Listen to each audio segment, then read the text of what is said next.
I received an email from my deceased twin's account. The subject line said, "I need your help now." My cursor hovered over the message for 30 seconds before I could force myself to click it. Adrian had been dead for 7 months, killed in what police called a random mugging gone wrong outside his apartment in Chicago.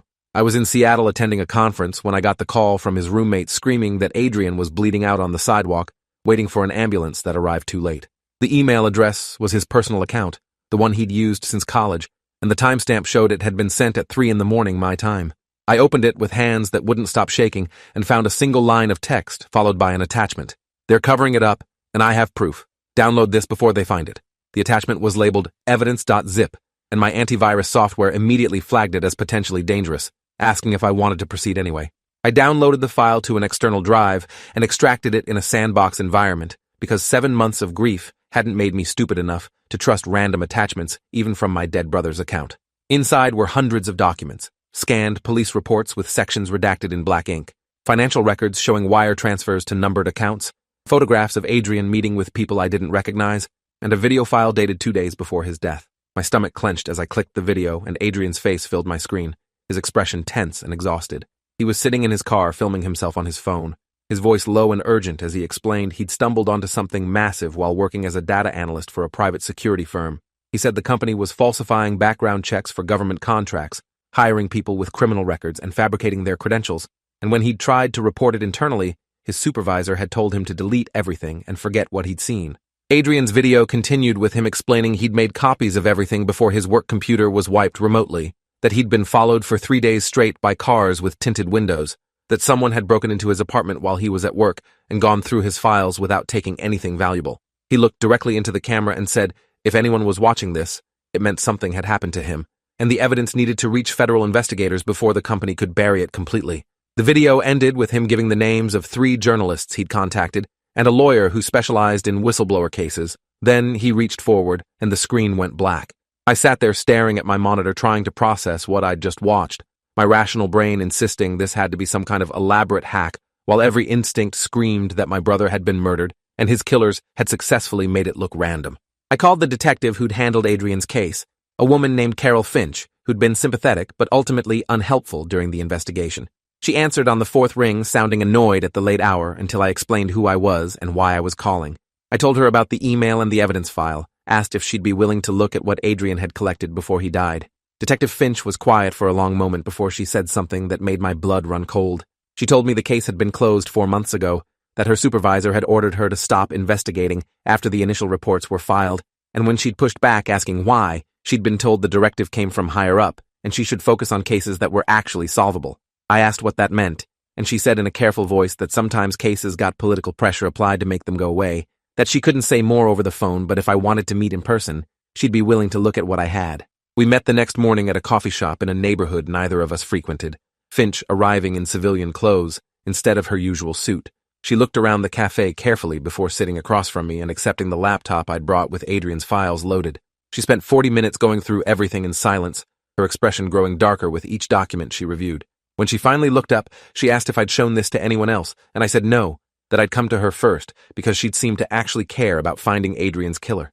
Finch closed the laptop and leaned forward, her voice barely above a whisper as she explained that the security company Adrian had worked for, Sentinel Risk Solutions, had contracts with multiple federal agencies including Homeland Security and the State Department, that they provided personnel for sensitive operations and embassy security, and that those contracts were worth hundreds of millions of dollars annually. Finch explained that if Adrian's evidence was accurate, it meant Sentinel had been placing unvetted personnel in positions with access to classified information and secure facilities, creating potential security breaches that could compromise national operations. She said this was the kind of scandal that could bring down government officials who'd approved the contracts, that people with serious power had serious motivation to make sure the story never became public. I asked why she was telling me this instead of taking the evidence to her superiors, and she gave me a bitter smile. She said she'd tried 4 months ago after Adrian's death, had gone to her captain with suspicions that the mugging wasn't random, and had been told explicitly to drop it or face disciplinary action for insubordination. Her captain had mentioned that Sentinel had friends in city government, that pursuing this would be career suicide, and that she had a family to think about. I felt rage building in my chest as I processed what she was telling me, that my twin brother had been killed by people with enough influence to shut down a murder investigation, that the system designed to protect citizens had instead protected his killers. I asked Finch what I should do with the evidence, and she said I had two options. I could take it to the federal authorities and hope someone with integrity would act on it, knowing that Sentinel almost certainly had people inside those agencies who would alert the company the moment an investigation started, or I could go public, release everything to journalists, and let the court of public opinion force action, knowing that would make me a target for the same people who'd killed Adrian. Neither option was safe, and both required me to accept that my life was about to become exponentially more complicated and dangerous. I spent the next 3 days researching Sentinel Risk Solutions, using Adrian's employee credentials that I found in his files to access internal company systems he'd left open. The company had been founded 12 years ago by a former military contractor named Gregory Voss, who'd built his reputation providing security during the Iraq War. Sentinel had grown rapidly by underbidding competitors on government contracts, their prices so much lower than established firms that they'd won dozens of contracts despite having less experience. Adrian's financial records showed why their costs were so low. They were hiring people who couldn't pass legitimate background checks, paying them a fraction of industry standard wages, and pocketing the difference while billing the government for fully vetted professionals. The scheme had generated over $40 million in fraudulent profits over 5 years. I found emails between Voss and his operations director discussing specific employees whose criminal backgrounds had been discovered and deciding whether to fire them quietly or falsify additional documentation to keep them in place. One email chain made me physically sick, a discussion about an employee who'd been flagged for a violent assault conviction but was kept on assignment at a State Department facility because replacing him would trigger a contract review. The operations director had written that they should monitor the situation and have documentation ready to blame the hiring on a subcontractor if anything went wrong. Voss had responded approving the plan and joking that plausible deniability was worth its weight in gold. These weren't mistakes or oversights. They were calculated decisions to prioritize profit over security and safety. Adrian's files included a list of journalists he'd contacted before his death, 3 names with contact information, and notes about their specialties. The first was Diane Mercer, who covered defense contracting for the Washington Post. The second was Kevin Huang, who ran an investigative podcast about corporate fraud. And the third was a freelancer named Sophie Brennan, who'd broken several stories about government corruption. I started with Huang because his podcast format seemed most likely to publish quickly without layers of editorial approval that could be compromised. I sent him an encrypted email with a sample of Adrian's evidence and a brief explanation that my brother had been killed for collecting this information. He responded within 2 hours asking to meet in person, his message including a location in Portland, and instructions to take specific transportation routes to ensure I wasn't followed. The meeting with Huang happened in a library private study room he'd reserved under a fake name, his paranoia matching mine, as we both checked for recording devices before talking. He reviewed the evidence I'd brought with the intensity of someone who'd been waiting for exactly this kind of story, asking detailed questions about Adrian's employment timeline and the specific contracts Sentinel had falsified. Huang explained he'd been investigating private military contractors for his podcast for 2 years, that he'd heard rumors about Sentinel's hiring practices but had never been able to confirm them, and that this evidence was exactly what he needed to publish a series that could actually spark federal action. He said he wanted to verify everything independently before going public, that he'd need at least 2 weeks to confirm the documents were authentic and interview sources, and that I should disappear somewhere safe until the story broke because Sentinel would absolutely come after me once they realized what was happening. I asked Huang if he thought Adrian's death was really murder, or if I was constructing conspiracy theories from grief and coincidence. He looked at me seriously and said that 3 other whistleblowers who'd tried to expose contractor fraud in the past decade had died in circumstances that were officially ruled accidents or suicides, that this was a pattern anyone paying attention would recognize, and that I should assume Sentinel was capable of anything until proven otherwise. That conversation ended with me agreeing to go to my parents' cabin in rural Montana where cell service was minimal and visitors would be obvious, while Huang worked on verifying the evidence and building his story. I left Portland feeling simultaneously relieved that someone was taking this seriously and terrified that I'd set events in motion that I couldn't control. The cabin was 3 hours from the nearest town, accessible only by a dirt road that became impassable in winter, surrounded by forest that provided natural security through isolation. My parents had bought it 30 years ago as a retirement project, and Adrian and I had spent summers there as kids, learning to fish and hike and appreciate silence. Being there without him felt wrong. Every room filled with memories of us exploring the woods and staying up late telling stories, but it was the safest place I could think of while Huang worked on his investigation. I spent the first week checking news compulsively for any indication that someone was looking for me, expecting federal agents or worse to show up at any moment. Nothing happened, and the silence became almost more unnerving than activity would have been. Huang sent me encrypted updates every few days, brief messages confirming he was making progress, and warning me not to contact anyone from my normal life. He said he'd verified the financial documents with a forensic accountant who confirmed the wire transfers were real and traceable to Sentinel's corporate accounts, that he'd interviewed 2 former Sentinel employees who corroborated the falsified background check process, and that he'd submitted Freedom of Information requests for the government contracts Adrian had documented. The story was coming together, and Huang estimated he could publish in another week once he'd given Sentinel a chance to respond to his questions per journalistic standards. I told him to be careful with that notification, because alerting them too early would give them time to destroy evidence or worse, but he assured me he'd done this before and knew how to time the reveal for maximum impact. Day 9 at the cabin, I woke to the sound of a vehicle approaching on the dirt road, engine noise carrying through the morning quiet in a way that sent adrenaline flooding through my system. I moved to the window and watched a black SUV pull up to the cabin, 2 men in casual clothes getting out and looking around with the careful assessment of people trained in surveillance. They didn't announce themselves or knock, just spread out to cover the front and back exits, while a third person emerged from the vehicle. The third person was a woman in her 50s, wearing expensive business clothes, completely inappropriate for the wilderness, her posture radiating authority as she walked toward the front door. I grabbed my phone to call for help and realized there was no signal, that I was completely isolated with 3 people who'd somehow tracked me to a location only my parents knew about. The woman knocked and called out that she just wanted to talk, that she was from Sentinel Risk Solutions, and understood I had some concerns about the company that could be addressed through conversation rather than public conflict. Her voice was calm and reasonable, the tone of someone used to negotiating high-stakes situations, and that reasonableness made her more frightening than overt threats would have been. I stayed silent, and she continued talking through the door, saying she knew about the evidence Adrian had collected, and that there were explanations for everything that looked concerning, that Adrian had misunderstood what he was seeing because he didn't have full context about how government contracting worked. She said, if I gave her a chance to explain, we could reach an understanding that would benefit everyone involved, that Sentinel was prepared to be very generous in exchange for the evidence files and my agreement to let Adrian rest in peace. I moved to the back of the cabin where I'd stored my grandfather's hunting rifle, an old bolt-action weapon I barely knew how to use, but that felt necessary as the situation escalated. The woman's voice continued from the front, her patience starting to fray as she explained that I was making things difficult unnecessarily, that people had invested considerable resources in keeping certain information private, and that my stubbornness was going to force them to take measures no one wanted. She said Adrian had been given the same choice to walk away quietly and had made the wrong decision, that he'd thought he was being heroic by collecting evidence but had really just been naive about how the world actually worked. The casual way she referenced my brother's murder while standing on my porch made rage override fear, and I found myself shouting through the door that I knew they'd killed him and that the evidence was already in multiple hands, so threatening me wouldn't stop the truth from coming out.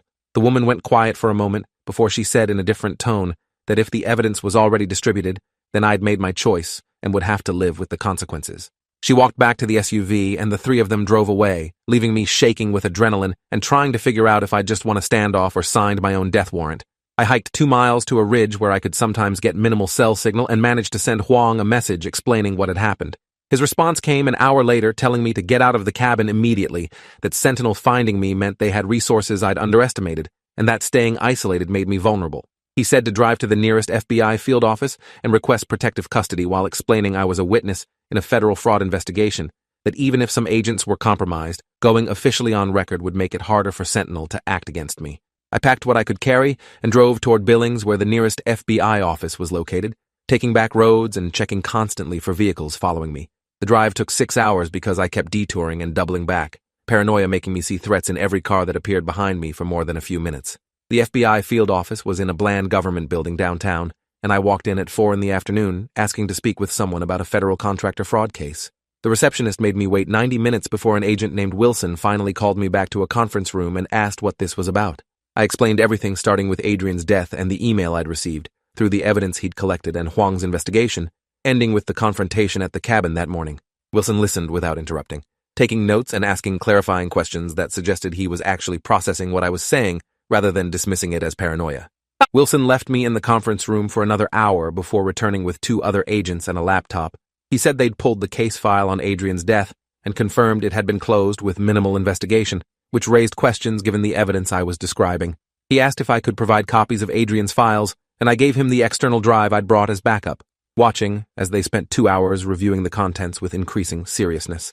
The senior agent, a woman named Valdez, finally looked up and said this was significantly worse than standard contractor fraud, that if even a fraction of Adrian's documentation was accurate, it represented a massive security breach and systematic criminal conspiracy. She said they would open an immediate investigation and that I would need to stay in protective custody until they could assess the threat level. That Sentinel had enough reach to make witness intimidation a serious concern. Protective custody meant a safe house in a suburb I wasn't allowed to identify, shared with a federal marshal who said very little, but stayed alert in a way that made me feel both secure and terrified about what he was protecting me from. Huang's podcast series dropped 3 days later. 6 episodes released simultaneously covering every aspect of Sentinel's fraud, with audio interviews from former employees and analysis of the financial documents Adrian had collected. The impact was immediate and catastrophic for the company. Their stock price collapsed within hours as investors fled. Government agencies announced they were suspending all Sentinel contracts pending investigation, and Gregory Voss issued a statement claiming the allegations were false and motivated by competitors trying to damage the company's reputation. That statement fell apart when the FBI executed search warrants on Sentinel's offices the same day, agents carrying out boxes of documents while news cameras filmed from the street. The coverage intensified over the following week as more details emerged. Federal prosecutors announced they were pursuing criminal charges against Voss and 17 other Sentinel executives for fraud, conspiracy, and falsifying federal documents. The State Department admitted that 3 security incidents at overseas facilities had been linked to improperly vetted Sentinel employees, including one case where classified materials had been photographed by someone with undisclosed foreign contacts. Congressional committees announced hearings to investigate how the fraud had gone undetected for so long and which government officials had failed in oversight responsibilities. Adrian's name appeared in every story, journalists describing him as a whistleblower who'd paid with his life for trying to expose corruption, and suddenly his death was being re-examined as a probable homicide rather than a random crime. Detective Finch called me at the safe house using a number the marshals provided, her voice carrying a mix of vindication and anger as she explained her department had reopened Adrian's case after federal pressure made it impossible to keep ignoring.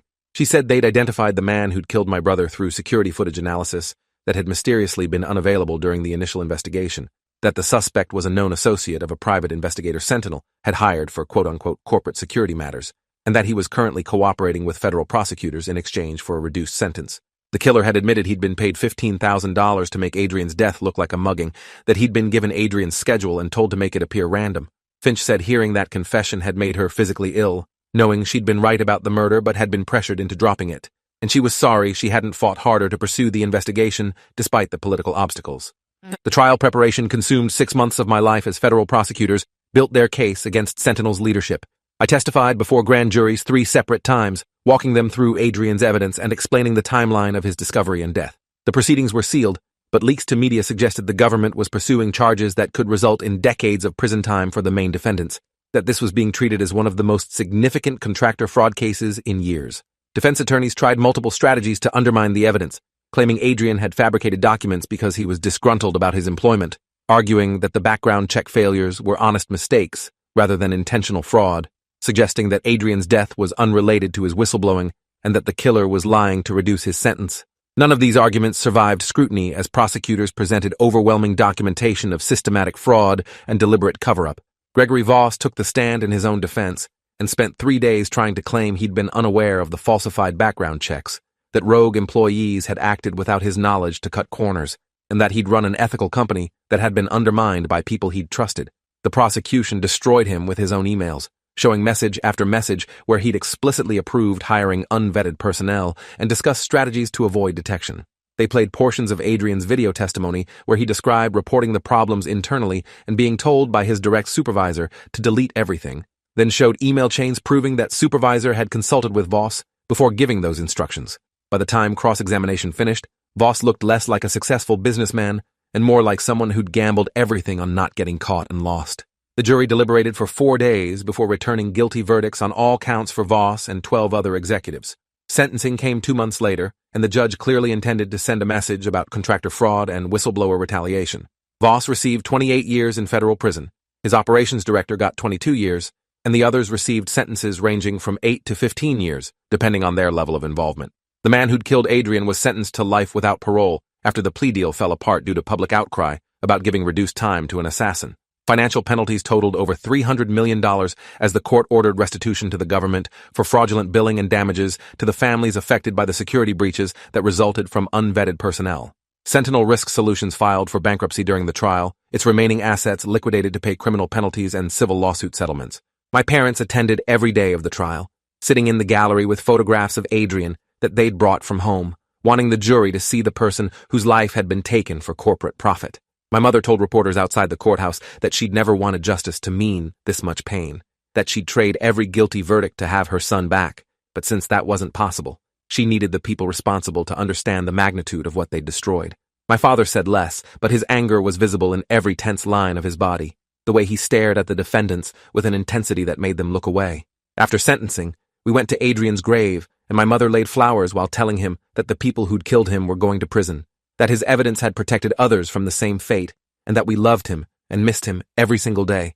I received another email from Adrian's account 3 days after the sentencing, the same address that had started everything 7 months earlier. This time, the subject line said, "Thank you," and the message body was empty, except for a single line. "I knew you'd make sure they couldn't get away with it. You always had my back."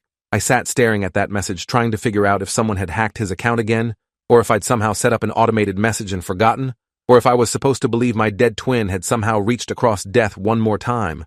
The rational explanation was that I'd created some kind of delayed send during the investigation, and my grief-damaged memory had blocked it out.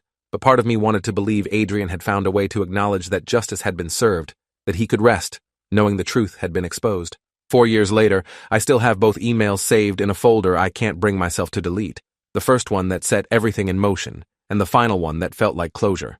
I changed careers after the trial, leaving my job in software development to work for a nonprofit that supports whistleblowers and their families, helping people navigate the impossible choice between speaking truth and protecting themselves. Every person I work with reminds me of Adrian, their courage in facing powerful institutions that want them silent, their determination to expose wrongdoing even when the personal cost is catastrophic. I tell them Adrian's story when they ask why I do this work, about the email from a dead man that led to justice for dozens of people his evidence protected. Some days I believe that email was random chance, a hacker or a ghost in the machine. Other days I believe Adrian found a way to make sure his death meant something, reaching out one final time to give me the tools to finish what he'd started. Either way, the result was the same. The truth came out, and the people responsible paid for what they'd done, and my brother's final message to me, real or imagined, had been the catalyst that made all of it possible. If you enjoyed this, you'll definitely want to see the next ones too. So subscribe now and let me know your take in the comments.